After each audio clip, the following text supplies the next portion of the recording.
175 ರೂಪಾಯಿ ಬಾಟ ಅಷ್ಟೇ.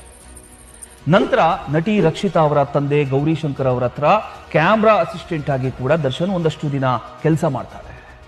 ಚಿತ್ರಗಳಲ್ಲಿ ನಟಿಸಲೇಬೇಕು ಅಂತ ಹಾತೊರಿತಿದ್ದ ಅವರು ಫಸ್ಟ್ ಟೈಮ್ ಸಿನಿಮಾದಲ್ಲಿ ಕಾಣಿಸ್ಕೊಂಡಿದ್ದೆ ಎಸ್ ನಾರಾಯಣ್ ಡೈರೆಕ್ಷನ್ ಮಾಡಿದಂತ ಮಹಾಭಾರತ ಅನ್ನುವಂಥ ಒಂದು ಚಿತ್ರದಲ್ಲಿ. ನೆಟ್ಟು ಬಸ್ ತಗೊಂಡ್ ಬರ್ತಾ ಇದೀಯಾ? ನಾವಿಲ್ಲಿ ಏನ್ ಮಾಡ್ತಾ ಇದೀವಿ ಗೊತ್ತಿಲ್ಲ, ಬುದ್ಧಿ ಬೇಡ, ಗ್ಯಾನ್ ಗಟ್ಟವನೆ. ಇನ್ನು ಖಳನಾಯಕನಾಗಿ ಸಣ್ಣ ಪುಟ್ಟ ಪಾತ್ರದಲ್ಲಿ ನಟಿಸಿದವರು ನಂತರ ಡಿಟೆಕ್ಟಿವ್ ಚಂದ್ರಕಾಂತ್ ಅನ್ನುವಂಥ ಸೀರಿಯಲ್ ನಲ್ಲಿ ನಟಿಸ್ತಾರೆ. ಬಳಿಕ ಎಲ್ಲರ ಮನೆ ದೋಸೆನೂ ಚಿತ್ರದಲ್ಲಿ ಅಭಿನಯಿಸ್ತಾರೆ. ಇವತ್ತಿರ್ತೀರಾ, ನಾಳೆ ಹೋಗ್ತೀರಾ. ಈ ಅನಿಶ್ದಿಂದ ಅಕ್ಕಪಕ್ಕದವ್ರ ಮುಂದೆ ನಮ್ಮ ತಲೆ ತಗ್ಸೋಗಾಯ್ತು.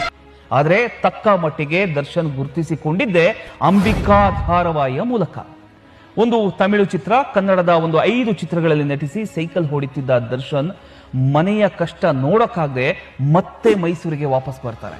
ಅಲ್ಲಿ ಹಸುವೊಂದನ್ನ ಸಾಕಿ ಹಾಲು ಕರಿತಾ ಡೈರಿಗೆ ಹಾಕ್ತಾರೆ. ಇದೇ ಹೊತ್ತಲ್ಲಿ ಅವರಿಗೆ ಅಣಜಿ ನಾಗರಾಜ್ ಕಡೆಯಿಂದ ಒಂದು ಕಾಲ್ ಬರುತ್ತೆ. ಹೋಗಲ್ಲಿ ಸತ್ಯ ಇರ್ತಾನೆ ಹೇಳ್ತೇನೆ, ನಾ ಶೂಟಿಂಗ್ಲಿದ್ದೆ, ಅವ್ನು ಫೋನ್ ಮಾಡಿ ಹೇಳಿದೆ, ಹೋಗಲ್ಲಿ ಸದ್ಯದ ಮಾತಾಡೋಣ ಹೇಳ್ತೇನೆ ಅಂತ ಹೇಳ್ಬಿಟ್ಟು ಕಳಿಸಿದ್ದು. ಅದು ಅವರ ಜೀವನವನ್ನೇ ಚೇಂಜ್ ಮಾಡುವಂತ ಕರೆ. PN ಸತ್ಯ ನಿರ್ದೇಶನದ ಮೆಜೆಸ್ಟಿಕ್ ಚಿತ್ರದಲ್ಲಿ ನಾಯಕನಾಗಿ ನಟಿಸೋಕೆ ಬಂದಂತ ಒಂದು ಆಫರ್ ಅದು. ಅಂದ್ರೆ ತಲೆನೇ ತಂದ್ಬಿಟ್ಯಾ? Very good. ಮೆಜೆಸ್ಟಿಕ್ ಚಿತ್ರದಲ್ಲಿ ನಟಿಸಿದ ಮೇಲೆ ದರ್ಶನ್ ಅವರ ನಸೀಬ್ ಅನ್ನೋದು ಕಂಪ್ಲೀಟ್ ಆಗಿ ಬದಲಾಗೋಯ್ತು.